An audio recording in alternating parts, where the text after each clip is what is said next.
जय जगन्नाथ, हरी हरी बोल। तो अभी मैं जगन्नाथपुरी धाम में आई हूँ। ब्लॉग आप सबने देखा होगा। तो अभी महोदधि का दर्शन मैं आप सभी को कराती हूँ सामने से। आप सभी दर्शन कीजिए, घर में बैठ के प्रणाम कीजिए। तो ये महोदधि लक्ष्मी जी के पिताजी है और जगन्नाथ जी के ससुर है। तो आप सभी घर में बैठ के दर्शन कीजिए, प्रणाम कीजिए। कोई साधारण पानी नहीं है, समुंदर नहीं है। महोदधि कहा जाता है। इनका दर्शन मिलने से सारे पाप कट जाते हैं, सारे पाप मिट जाते हैं। तो देखिए, ये देखिए, जय जगन्नाथ।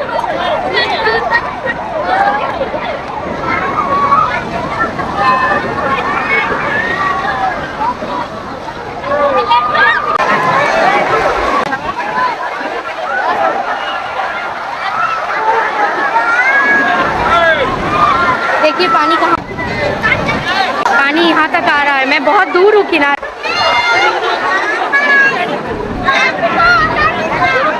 जय जगन्नाथ। तो चलिए आप सभी को और थोड़ा सा दर्शन कराती हूँ।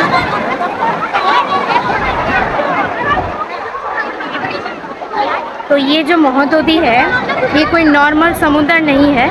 ये जगन्नाथ जी के ससुर जी है और लक्ष्मी जी के पिताजी है, इसलिए ये पूजनीय है। यहाँ पे सिर्फ एंजॉय करने के लिए नहीं होता है, इनका दर्शन करना भी बहुत पवित्र पुण्यवान होता है।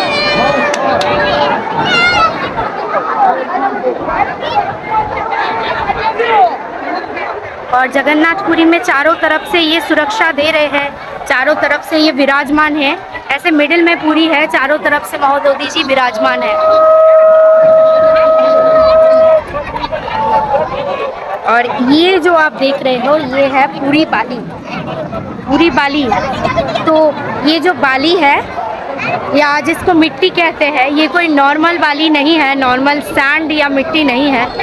क्योंकि इसी बाली में जो इस बाली का जो वैल्यू है, ये पूरे तीनों भुवन में ऐसा कोई नहीं है जो इस बाली या मिट्टी का जो वैल्यू है वो बता सकता है, दे सकता है। सभी देवी देवताएं भी इस बाली को प्रणाम करते हैं, क्योंकि यहाँ पे जगन्नाथ जी विराजमान है, महाप्रभु विराजमान है। तो इसलिए इस बाली को बारंबार प्रणाम करना चाहिए, इस बाली को अपने सिर पे लेके प्रणाम करना चाहिए, क्योंकि ये महोदधि का बाली है और ये यही बाली है जहाँ पे जगन्नाथ जी विराजमान है अपने धाम में। ऐसा कहा जाता है, एक भक्त है बलराम दास, तो वो इस बाली से रथ बनाए थे। तो जगन्नाथ जी पुरी का रथ छोड़ के, नंदी घोष उनके रथ का नाम है, वो छोड़ के बलराम दास के पास चले गए थे, बाली के रथ में विराजमान हुए थे। उसके बाद पुरी का जो रथ है वो चलने लगा था। इसलिए ये जो बाली है, इस बाली का महिमा इस पूरे विश्व ब्रह्मांड में कोई नहीं बता सकता है। इसलिए इस बाली या मिट्टी का जो आप दर्शन कर रहे हैं, ये भी बहुत ज़्यादा भाग्य की बात है कि इसका दर्शन करने का मौका मुझे और आप सभी को मिला है। अगर कोई इस बाली को पैसा दे के खरीदना चाहता है तो नहीं मिलेगा। अगर कोई इसे लेना चाहता है तो उसे हाथ जोड़ना होगा, हाथ पातना होगा कि मुझे ये बाली चाहिए, तभी उसको ये बाली मिलेगा। तो चलिए आप लोग दर्शन कीजिए, और भी अच्छे अच्छे दर्शन मैं आप सभी के लिए लेके आऊँगी। जय जगन्नाथ।